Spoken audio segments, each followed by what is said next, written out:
The Hawaii Carpenters Apprenticeship and Training Fund held Oahu's first mass timber training today. Mass timber is a type of framing style that could be making its way into mainstream carpentry.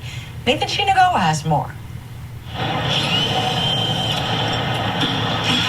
Mass timber, a type of construction style, could soon be a staple in Hawaii's carpentry projects. Mass timber is a framing style that carpenters across the nation are starting to adopt.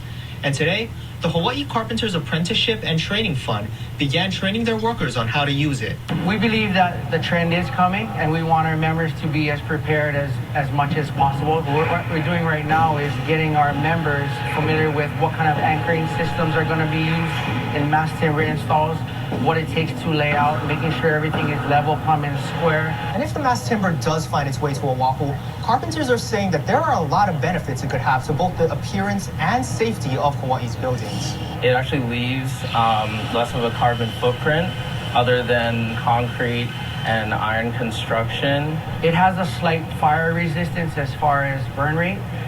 It will burn, but it'll char from the outside in, so the interior components will stay structurally sound. And that's the whole key with these modular systems, being that wildfires are a big subject here in Hawaii and around the country. But beyond the safety aspects, some believe that a building in mass timber has a much nicer look, trading away the screws and bolts aesthetic for a vintage wooden look. When everything is finished, it has a really nice, clean, sleek look.